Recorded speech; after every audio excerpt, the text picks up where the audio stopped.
Hello दोस्तों, कैसे हैं आप सभी। आई होप कि आप लोग बहुत ही अच्छे होंगे और अपने पढ़ाई को ज़बरदस्त तरीके से कर रहे होंगे। तो आज हम लोग पढ़ेंगे क्लास 10th का फिजिक्स चैप्टर नंबर 1 प्रकाश का प्रवर्तन। पार्ट 3 हम लोग देखेंगे। ऑलरेडी पार्ट 2 हम लोग पढ़ चुके हैं, तो आइए इसको हम लोग देखते हैं, है ना। तो हम लोग आज यहाँ पाराबोलिक दर्पण से पढ़ेंगे। इसके पहले हम लोग पढ़ चुके हैं पैराबोलिक मिरर। तो देखिए दोस्तों, वह दर्पण जो पूर्णतः गोलीय नहीं होता है उसको हम लोग परवलयिक दर्पण कहते हैं। जैसे देखिए, ये दर्पण जो है पूर्णतः गोल नहीं है, गोल नहीं है, इस प्रकार है ना। तो इसको हम लोग क्या बोलेंगे, परवलयिक दर्पण। चलिए आगे देखिए। अब हम लोग अवतल दर्पण का उपयोग जानेंगे, क्योंकि अवतल दर्पण ऑलरेडी हम लोग पढ़ चुके हैं। अवतल और उत्तल के बारे में हम लोग जान चुके हैं। अब इसके हम लोग उपयोग के बारे में जानेंगे, इसका उपयोग क्या है। देखिए, अवतल दर्पण का उपयोग, अवतल दर्पण का उपयोग जो होता है दाढ़ी बनाने में होता है। दाढ़ी को बनाने में किया जाता है। रोगी के कान, नाक एवं आँख की जांच करने के लिए डॉक्टर जो होता है अवतल दर्पण का इस्तेमाल करता है ना। चलिए तो आगे बढ़े ना, आगे देखते हैं हम लोग। तीसरा है इसका उपयोग कि टॉर्च हो गया, वाहन के हेडलाइट एवं सोलर कुकर में भी अवतल दर्पण का उपयोग किया जाता है। चलिए उत्तल दर्पण का उपयोग देख रहे हैं हम लोग। उत्तल दर्पण का उपयोग क्या है कि उत्तल दर्पण का उपयोग वाहनों के साइड मिरर के रूप में तथा स्ट्रीट लाइट में किया जाता है। ठीक है, उत्तल दर्पण का उपयोग जो होता है वाहनों के साइड मिरर के रूप में और स्ट्रीट लाइट के रूप में किया जाता है। अब यहाँ पर हम आपको दो टॉपिक बता रहे हैं, बहुत ही इंपॉर्टेंट है, समझिएगा। इमेज बिहेवियर और light behaviour. Image behaviour, light behaviour. जिसका इमेज बिहेवियर छोटा होगा, ठीक है, उत्तल दर्पण जो होता है ना, इमेज बिहेवियर में ये छोटा होता है। इसका प्रतिबिंब जो होता है उत्तल दर्पण में वस्तु की अपेक्षा छोटा बनता है। और इसका जो लाइट बिहेवियर होता है ये क्या होता है, फैलता है। फैलता मतलब अपसारी होता है ना। अब आगे देखिए, अवतल दर्पण में क्या है। अवतल दर्पण में इमेज बिहेवियर क्या है, तो इसका इमेज जो होता है बड़ा होता है। अवतल दर्पण में किसी भी वस्तु का प्रतिबिंब दर्पण से बड़ा बनता है। और लाइट बिहेवियर है कि ये सिकुड़ता है, मतलब अभिसारी होता है। चलिए आगे देखिए, यहाँ पर हम लोग समझेंगे दोस्तों, ये दोनों दर्पण है, ये भी दर्पण है, ये भी दर्पण। जब दाढ़ी बनवाने जाते हैं तो देखिएगा दोनों साइड दर्पण लगा रहता है। तो अगर इसमें प्रतिबिंबों की संख्या ज्ञात करना हो तो उसके लिए फॉर्मूला होता है n बराबर 360 डिग्री बटा थीटा। ठीक है, चलिए जैसे देखिए यहाँ पर एक प्रश्न है यहाँ पर कि दो दर्पण 40 डिग्री के कोण पर झुका हुआ है, तो उनसे बने प्रतिबिंबों की संख्या ज्ञात करें। अभी बताएं फॉर्मूला, n बराबर 360 डिग्री बटा थीटा। 360 डिग्री बटा कोण का मान दिया है 40 डिग्री, रख देंगे। 360 में 40 से भाग देंगे, 90, 9 आ जाएगा। अब यहाँ समझिए, नोट में दो पॉइंट है। फर्स्ट है कि अगर दशमलव में प्रतिबिंब आ जाए तो दशमलव वाले बाद वाली संख्या घटा देते हैं। अगर दशमलव में आ जाएगा, दशमलव के बाद वाला संख्या घटा देंगे और वही हम लोग का क्या हो जाएगा, प्रतिबिंब। अगर प्रतिबिंबों की संख्या 100 आ जाए तो उनमें से एक घटा देते हैं। 100 आ जाएगा तो एक घटा देंगे, आसानी से निकल जाएगा। चलिए अब हम लोग जानेंगे दोस्तों अवतल दर्पण। अवतल दर्पण का मुख्य फोकस एवं फोकस दूरी, principal focus and focal length of concave mirror, है ना। चलिए अब हम लोग इसको देखते हैं। देखिए दोस्तों, ये हम लोग का है अवतल दर्पण। ये अवतल दर्पण है। और दर्पण चाहे कोई भी हो, दर्पण का हमेशा दाहिना साइड पेंट किया जाता है। ठीक है, दर्पण चाहे कोई भी हो, दर्पण का हमेशा ये दाहिना वाला भाग, पीछे वाला भाग पेंट किया जाता है। और इसको सिल्वर ब्रोमाइड से करते हैं, सिल्वर ब्रोमाइड से। दर्पण का ये जो मध्य बिंदु है, बीच वाला भाग, दर्पण का ये जो मध्य बिंदु है, बीच वाला भाग, इसको हम लोग बोलते हैं ध्रुव यानी कि पोल। और यहाँ पर ये हम लोग का फोकस हो गया, ये कर्वेचर हो गया, वक्रता के अंदर इधर अनंत हो गया। ठीक है, अब यहाँ समझिए, ये मुख्य अक्ष हो गया। ध्रुव और फोकस को मिलाने वाली ये जो रेखा है ना, इसी रेखा को हम लोग क्या कहते हैं, मुख्य अक्ष या प्रधान अक्ष कहते हैं। अवतल दर्पण में क्या होता है कि मुख्य अक्ष के समांतर आने वाली किरण दर्पण से प्रवर्तन के बाद फोकस पर आता है। ये भी मुख्य अक्ष के समांतर आने वाली किरण दर्पण से प्रवर्तन के बाद फोकस से आएगा। अवतल दर्पण में मुख्य अक्ष के समांतर आने वाली किरण दर्पण से प्रवर्तन के बाद फोकस से होकर जाता है। समझ में आया, ठीक है ना।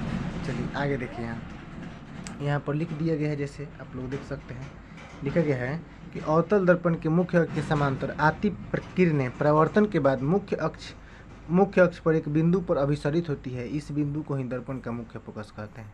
जैसे आप लोग देख सकते हैं, अवतल दर्पण हो गया, तो अवतल दर्पण में मुख्य अक्ष हो गया, ये मुख्य अक्ष है ना। इस मुख्य अक्ष के समांतर ये आने वाली किरण दर्पण से प्रवर्तन के बाद मुख्य अक्ष के एक बिंदु पर आ रहा है, मुख्य अक्ष के एक बिंदु पर पड़ रहा है। इसी बिंदु को हम लोग बोलेंगे क्या, तो अवतल दर्पण का मुख्य फोकस, है ना। चलिए तो आगे बढ़े ना, आगे देखते हैं हम। इसे प्राय एफ से सूचित किया जाता है। फोकस को हम लोग किससे सूचित करते हैं? एफ से। अवतल दर्पण का फोकस जो होता है वास्तविक होता है। क्या होता है? वास्तविक होता है।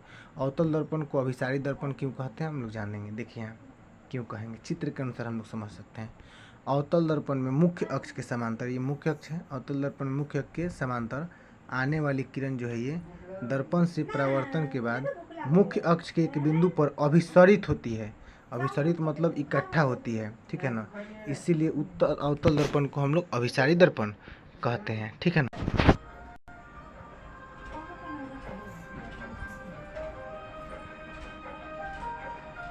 अवतल दर्पण के ध्रुव तथा फोकस के बीच की दूरी को फोकस दूरी कहते हैं, ठीक है ना। अवतल दर्पण के ध्रुव और मुख्य फोकस के बीच की दूरी को हम लोग फोकस दूरी कहते हैं। इसे फोकसांतर भी कहते हैं और इसे प्राय एफ से सूचित किया जाता है। जैसे आप लोग यहाँ चित्र में देख सकते हैं दोस्तों, चित्र में यहाँ समझिए आप। देखिए हम लोग का अवतल दर्पण में मुख्य फोकस और ध्रुव, ये हम लोग का फोकस है और ये ध्रुव है। इन्हीं के बीच की दूरी, इसी बीच की दूरी को हम लोग फोकस दूरी कहते हैं। क्या कहते हैं? फोकस दूरी, और इसको एफ से सूचित करते हैं। चलिए आगे देखते हैं हम लोग। अब हम लोग आइए दोस्तों, अब हम लोग देखेंगे उत्तल दर्पण का मुख्य फोकस है फोकस दूरी, है ना। चलिए ये हम लोग का उत्तल दर्पण है, आप लोग समझते हैं। इसका प्रवर्तक सतह उठा हुआ हो, दर्पण चाहे कोई भी हो, दर्पण का हमेशा दाहिना साइड पेंट किया जाता है। दर्पण चाहे कोई भी हो, दर्पण का हमेशा दाहिना वाला भाग, इधर वाला भाग पेंट किया जाता है ना। तो यहाँ पर हम लोग समझेंगे इसको और देखेंगे। उत्तल दर्पण में क्या होता है कि उत्तल दर्पण में मुख्य अक्ष के समांतर, उत्तल दर्पण ये मुख्य अक्ष है, ये क्या है? मुख्य अक्ष। और उत्तल दर्पण में मुख्य अक्ष के समांतर आती किरणें दर्पण से परावर्तन के बाद सभी परावर्तित किरणें मुख्य अक्ष पर एक बिंदु पर आती हुई प्रतीत होती है। उसी बिंदु को हम लोग उत्तल दर्पण का मुख्य फोकस कहते हैं। यहाँ समझिए, यहाँ आप लोग समझेंगे दोस्तों। और उत्तल दर्पण में क्या है? ये मुख्य अक्ष है। उत्तल दर्पण में ये क्या है दोस्तों? तो उत्तल दर्पण में ये हम लोगों का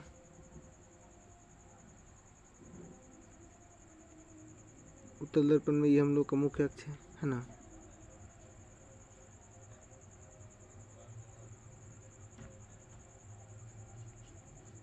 उत्तल दर्पण में हम लोग का ये मुख्य अक्ष है और इस मुख्य अक्ष के समांतर ये मुख्य अक्ष है। ये उत्तल दर्पण में मुख्य अक्ष है। मुख्य अक्ष के समांतर आती किरणें दर्पण से परावर्तन के बाद इधर जा रही है। लेकिन अगर पीछे कल्पना करें तो ये फोकस से आती हुई प्रतीत होती है। इसीलिए उत्तल दर्पण को हम लोग क्या कहते हैं? इसी बिंदु को हम लोग बोलेंगे उत्तल दर्पण का मुख्य फोकस, है ना। चलिए, और इसको हम लोग प्राय एफ से सूचित करते हैं, ठीक है। चलिए आगे देखेंगे हम लोग उत्तल दर्पण को अपसारी दर्पण क्यों कहते हैं। यहाँ आप लोग समझ सकते हैं उत्तल दर्पण को अपसारी क्यों कहते हैं। अपसारी में होता है फैलना। तो यहाँ देखिए उत्तल दर्पण को हम लोग अपसारी दर्पण इसलिए कहते हैं, ठीक है।